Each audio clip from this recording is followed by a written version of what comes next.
I bought a farm with a lot of history, so let me tell you everything that's on my farm that I've discovered. In the late 1800s to the early 1900s, button factories were huge. A guy named John from Germany saw the booming industry in mussels. He got word that in the United States there was a huge supply of seashells, mussels, bones, whatever you could use to make buttons out of. As an immigrant, he moved here into the United States and started the supply and the demand for buttons up and down the Mississippi. But long story short, tariffs came in place and the shells were disappearing slowly. It wasn't until he discovered a new supply of shells in a different location of the United States. Annually, he was making 1.5 billion buttons. So when I bought this farm last summer, we started tilling up food plots, and what happens with that? Powdery stuff rises to the top, and the stuff that's sitting below when it rains rises to the top. And I kept finding seashells. I'm like, was this once underground?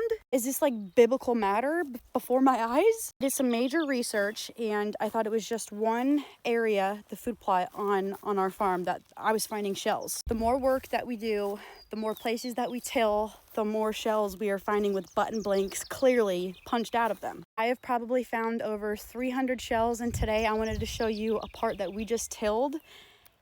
Big shells, shiny, beautiful. It started out with little pieces like this that we were uncovering, which I thought was odd. Maybe they used it for fertilizer, I'm unsure. But the more that we tilled, the more we found. We even had a biologist come out here, and he was absolutely flabbergasted. We discovered it wasn't just one area of the farm and that it was everywhere. There is a button factory north of us about an hour and a half, and we were thinking that this was a discard location from that button factory. So if you see the holes punched out, this is where the buttons were, and this is the discard shell that they dumped. Maybe they use it for fertilizer. We don't know. I've been meaning to call the local museum to see if there's any history on this, but there's nobody in the area, no farmers, nothing that has similar experience to me. Here's one with a whole one right here. Super freaking cool.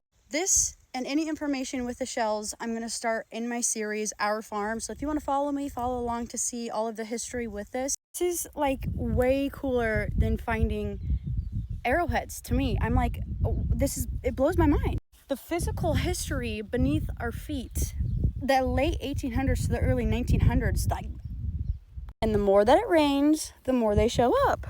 We've also found 2 abandoned vehicles on our farm with a lot of different treasures and goodies in each one. One's a Jeep and one's an old Ford truck. So if you want to see any of that, just let me know. I'll probably add it to this series, so make sure you're following along.